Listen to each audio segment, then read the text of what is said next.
In today's video, I'm going to take a little bit of a sidestep in terms of the type of content that I usually like to put out, and I am going to be discussing my favorite little camera, Ricoh GR IIIx. So hi, my name is Myke. I am first and foremost a videographer and editor. I create content for many businesses to use online, predominantly on social media, and I have been doing that for the past 5 years. I certainly wouldn't call myself a photographer. Like if I was face to face with an actual photographer, I would never say to them, oh, I'm a photographer as well. A videographer, yes. Obviously that's my job, so that's what I do. Over the years, like I've learned about photography, really dived deep into editing, and I think that's shone through, and that means that the kind of images that I put together are reasonable. So I do know a little bit about photography. However, I'm not claiming to be a photographer. I'd like to point that out first and foremost, based on the fact that we are talking about a stills camera. The reason I wanted to chat about this camera was because, in all honesty, for the past couple of years, ever since I picked it up, it has blown me away in terms of the imagery that you get from it. And I actually don't think that there's enough chat about this camera. I figured I'd take the opportunity to dive into it a little bit deeper. For anyone who is interested in finding a pocket-sized point-and-shoot camera, I couldn't recommend this one more strongly. Stick around because I will show you a bunch of photos that I've taken with the Ricoh GR IIIx over the past couple of years, and you can see what you think for yourself. Let me know down in the comment section if you are into the images, or if you're not and you think that there's something more suitable out there or better. I bought this camera because I was going on holiday with my family 2.5 years ago. We were going to Greece, and I had decided I want a camera that I can take with me on trips and holidays that is not as bulky as my Sony a7 IV with the interchangeable lenses, and I didn't want to be kind of traveling with my work kit. Initially, my idea was to get my hands on the Fuji X100 because at the time, for a good reason, everyone was obsessed with it. That thing became so popular that actually the price went like through the roof, and you struggle to really get your hands on one. So I was looking for alternative options for the Fuji X100. I came across the Ricoh GR IIIx. The X is important because it's very much the same camera to the 3, but it has a different focal length. It has full frame equivalent of 40 millimeters, which actually is really, I love that focal length a lot. I got my hands on this camera. I got it about a month before we went away on holiday. I took some photos. Instantly, I was hooked. The sheer quality of the images that were coming out, I think it's a 24 megapixel, and it shoots raw images. The images that I was shooting and then transferring onto my phone and editing super quickly in Lightroom were coming out amazingly. I loved the slight filmic look that came with it. My editing style kind of leans into that slightly more grainy, warmer, filmic look. And this thing was just matching up with my particular taste and editing style just perfectly. I felt like I'd just picked the right camera for me. But yeah, I actually think that in terms of a pocket-sized stills camera that shoots high-quality raw images, this is pretty unmatched.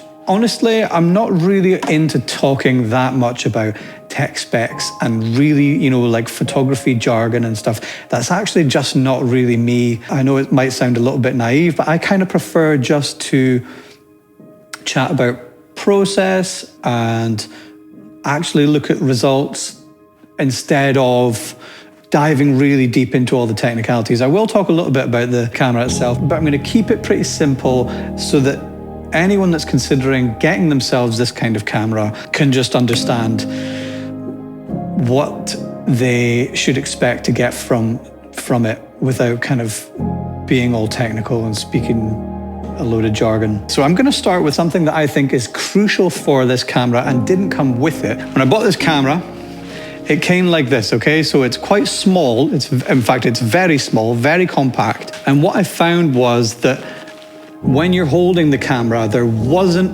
really, because it's so small, you could get your fingers around here. However, around the back of the camera, it was very smooth and very flat. I found the workaround, and it is this. This is a cold shoe mount that goes into the camera like that and provides you with this little thumb grip. That now means that I can hold this camera, and because I can have my thumb on there like that, I'm really confident holding the camera. I don't think I would have been beforehand. And I don't have like massive hands. I've got little sausage fingers. I think it's pretty much crucial to buy this cold shoe mount. I'm really confident holding that, and that never, ever, ever wants to go anywhere because my thumb can sit in that groove there. But anyway, that would be my top tip. Get one of those and attach it to the camera. And I think that pretty much completes it as like it was almost perfect, and it just needed that extension on there just to give you that security. The camera was £1,000, so you don't want to be walking around feeling like when it's in your hand that you don't have a good hold on it. So that grip, that little thumb hook, perfect. Do it. It was like a tenner. Okay, onto the camera. It comes with a load of settings. It comes with a load of like picture profiles. You have 3 different customizable user settings on the dial. Switching it on and off is lightning fast. Switching it on, it's ready and it takes its picture, and then switching it off is also lightning fast. Pull this thing out of your pocket and within seconds you can be snapping photos. I find like that's really ideal for, well, it's point and shoot. So you know what it's like. Catching stills is catching an immediate moment. And the fact that this thing just turns on so quickly and it's ready to go, and then you can turn it off and put it back in your pocket. The reason that most people want this is to just bring it out, snap a photo, and that's it, done. The automatic settings on this thing are so good. I've got automatic white balance on it, autofocus, it has in-body image stabilization. So no matter what the shutter speed is, if there's motion, the in-body image stabilization will help you massively in terms of catching things in focus and not blurring out your images too much. And I think that that's the thing that I would shout the loudest about with this camera. I get it that from a photographer's point of view, you're going to be thinking about manual white balance and manual focus and all that kind of stuff. I don't think that's the purpose of this camera. This camera is for you to forget about all of that kind of stuff and just have something handy that shoots something that has that character and quality that you don't get from shooting on your phone. You've almost got the user friendliness and the ease and the speed of shooting with your phone, but you've got it in a proper camera. What else about this? The LCD screen is perfect for viewing the images. It's not small, it takes up the majority of the back of the camera, so it's a good size.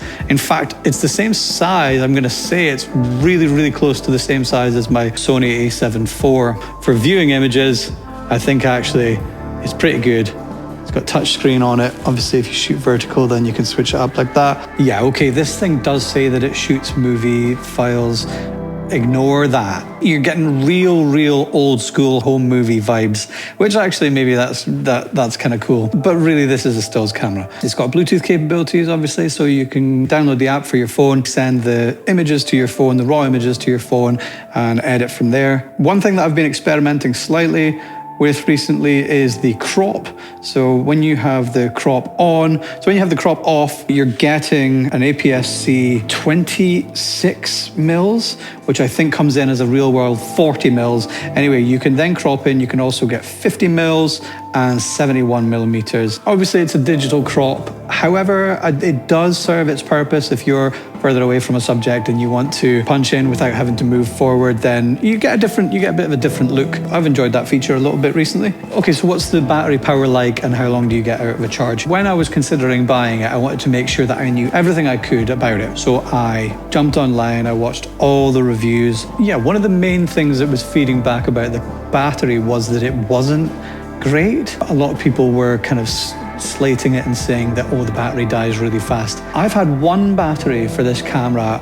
I haven't bought any spares. I've had one for the past 2.5 years, and I've been out and spent a whole day or a day and a half and, you know, pulled it out every kind of now and again and just snapping away and viewing images and transferring them onto my phone and stuff.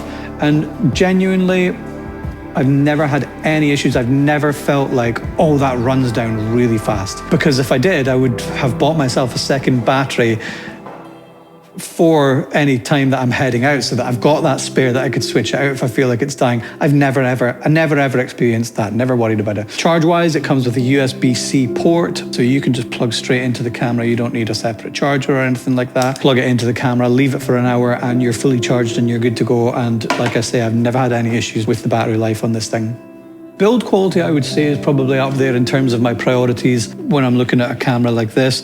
This thing's sturdy as hell. I have it loose in my bag, I have it in my pocket, I've had it in my satchel when I'm on a holiday and stuff. It's pretty much scratch free. It's a metal body. It's got this kind of nice like leather grip on it. When you switch it off, you don't need to cover it or anything like that, because it closes up and it covers the sensor itself. I've had no scratches on the screen. The thing is in near perfect condition, and I've had this for 2.5 years, and I haven't been like, oh, I need to watch what I'm doing with this thing. I've noticed that the Ricoh GR IIIx is now out, but I am a creature of habit, and if I find something that works for me, I'm not just gonna jump ship and upgrade, because I don't know, I just feel like I love what I have. And if there are any upgrades on this new one, maybe it's going to have some characteristics that didn't feature in this one. I think personally I'm risking losing the camera that I know and love as much as I do, and I use it on a regular basis. And until the day it dies, I will keep using it.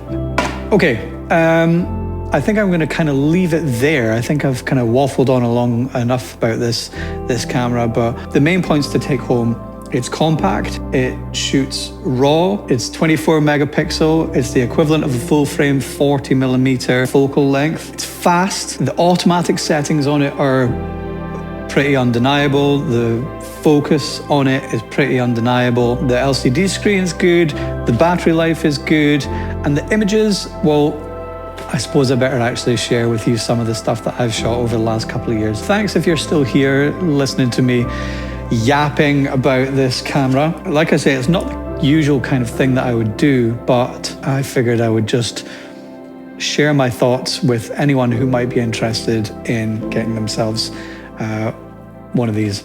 I'm going to share with you some of the images that I've taken over the last couple of years. If you like them, if you don't like them, let me know down in the comments. And slight side note, 2026 is the year that I've promised myself that as a creator, this is the year I go all out on pushing the kind of content that I love to make, not just for my clients, but for myself as well. So yeah, if you've found any of the stuff that I've chatted about today helpful, please do hit that subscribe button. It's free for you and it makes my day. Honestly, I'm at the stage where I celebrate every single subscriber. And if you do subscribe, I'll see you in the next one. I'll be posting again next week.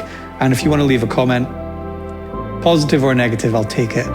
And that's it. Ricoh GR IIIx images incoming, and I will see you in the next one.